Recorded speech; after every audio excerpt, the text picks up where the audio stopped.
New Vrindavan shelter ഹോമിൽ 300-ന് പുറത്ത് dogs ഉണ്ട്.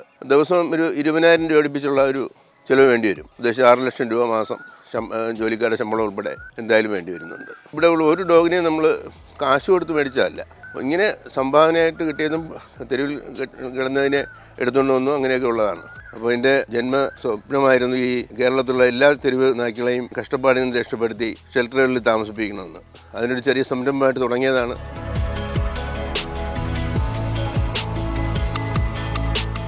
എൻ്റെ വീടിനോട് ചേർന്നുള്ള ന്യൂ വൃന്ദാവൻ ഷെൽട്ടർ ഹോമിൽ 300-ന് പുറത്ത് ഡോഗ്സ് ഉണ്ട്. 100-ൽ പരം പൂച്ച, പശു, കാള, പിന്നെ താറാവ്, കോഴി, ഗിനിപ്പിഗുകൾ, എല്ലാ വിഭാഗത്തിൽപ്പെട്ട ജീവികളെയും നമ്മൾ വളർത്തുന്നുണ്ട്. ഇത് ഒരു ചെറിയൊരു സംരംഭമായിട്ട് 20 വർഷം മുമ്പ് തുടങ്ങിയതാണ്.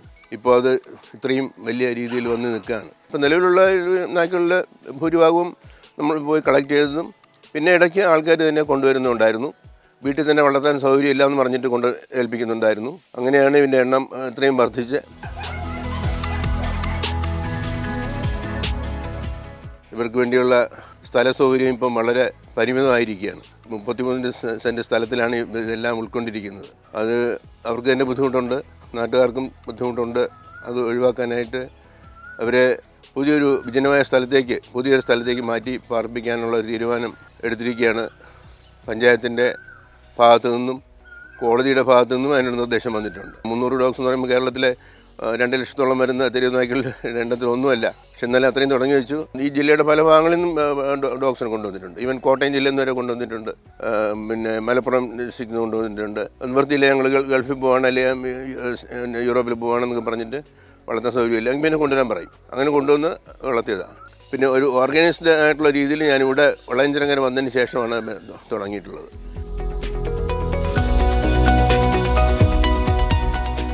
ഫുഡ് ഞങ്ങൾ വെജിറ്റേറിയൻസാണ്.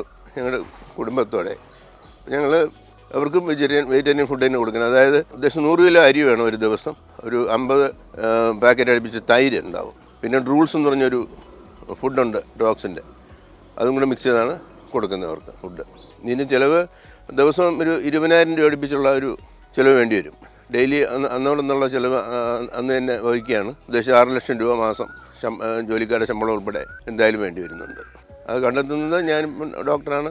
അപ്പോൾ എൻ്റെ പ്രാക്ടീസിൻ്റെ വരുമാനം മൊത്തം അതിന് തന്നെയാണ്. പിന്നെ മകന് മർച്ചൻ്റ് നേവിയിൽ ജോലിയുണ്ട്, അവൻ്റെയും കൂടെ കോൺട്രിബ്യൂഷൻ ഉണ്ടാവും. ഇപ്പോഴും എല്ലാം ഇവർക്ക് വേണ്ടി ചിലവഴിച്ചുകൊണ്ട് പോവുകയാണ്. പട്ടികളുടെ ശബ്ദം ബുദ്ധിമുട്ടുണ്ടാക്കുന്നു. പിന്നെ ഒരുപാട് പട്ടികളെ ഇങ്ങനെ കൊണ്ടുവന്നു കഴിഞ്ഞാൽ പിന്നെ ഇനിയും ബുദ്ധിമുട്ട് കൂടി വരുമെന്ന് എൻ്റെ പേരിൽ ആൾക്കാരും ചുറ്റുമുള്ള താമസക്കാരുമൊക്കെ പഞ്ചായത്തിൽ പരാതി കൊടുത്തു.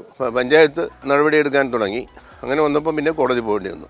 കോടതി പോയപ്പം സ്റ്റേ ചെയ്തു. അവരുടെ നടപടിയെല്ലാം സ്റ്റേ ചെയ്തിട്ടുണ്ട്. പക്ഷേ കേസ് അങ്ങനെ നിലനിൽക്കുന്നുണ്ടായിരുന്നു. അവസാനം ട്രൈബ്യൂണലിൽ വിധി വന്നു. പഞ്ചായത്തിന് അനുവാദത്തോടെ മാത്രമേ നടത്താവൂ എന്ന് വന്നിട്ടുണ്ട്. പിന്നെ അവരുടെ സ്ഥലപരിമിതി വെച്ച് നോക്കുമ്പോഴും ഞങ്ങൾക്ക് താല്പര്യമുണ്ട് പുറത്തെവിടെയെങ്കിലും ഷിഫ്റ്റ് ചെയ്യണമെന്നിപ്പോൾ. ഇപ്പോൾ രണ്ടും കൂടെ ഒരുമിച്ച് ഒരു തീരുമാനത്തിൽ എത്തിയിരിക്കുകയാണ്. ജൂൺ മാസത്തോടെയെങ്കിലും ഇവരെ പുതിയൊരു സ്ഥലത്തേക്ക് ഷിഫ്റ്റ് ചെയ്യണം. ഷെൽട്ടർ പോലെ പണിയേണ്ടി വരും. അങ്ങനെയുള്ള ചിലവുകൾ അതിനുണ്ടാവും. തെരുവിൽ കഴിയുന്ന ഒരു ജീവി പോലും മനുഷ്യനിപ്പം അവകാശങ്ങൾ നേടിയെടുക്കാൻ എന്തായാലും അവന് കഴിവുണ്ട് സംവിധാനത്തിൽ. പക്ഷേ പാവപ്പെട്ട ശബ്ദമില്ലാത്ത ഈ തെരുവിൽ കഴിയുന്ന പട്ടികൾ, പിന്നെ അലിഞ്ഞു തിരിയുന്ന നാൽക്കാലികൾ, അവർക്ക് എന്താ ശബ്ദം? അവർക്ക് ഫുഡ് വേണം, ആരും കൊടുക്കില്ല. അവരെല്ലാവരും കൂട്ടണമെന്നിൻ്റെ ആഗ്രഹം. ഇവരെ സംരക്ഷിക്കാനുള്ള ഒരു ത്വര, ആ ഒരു ഇഷ്ടം ഇന്നും കൂടി വരികയാണ്, ഒട്ടും കുറയുന്നേ ഇല്ല. ഷെൽട്ടർ കണ്ടെത്താൻ പറ്റിയില്ല പിന്നെ ഇങ്ങനെ തുടരുകയല്ല എന്ന് എന്ത് ചെയ്യാൻ പറ്റും? ഇവരെ ഇവിടെ കൊണ്ട് പുറത്തേക്ക് അഴിച്ചു വിടാൻ പറ്റില്ല. അങ്ങനെ ഒരിക്കലും ചെയ്യില്ല എന്തായാലും. അല്ലെങ്കിൽ എൻ്റെ വീടിനകത്തെങ്കിലും ഞാൻ അവരെ ഇടും.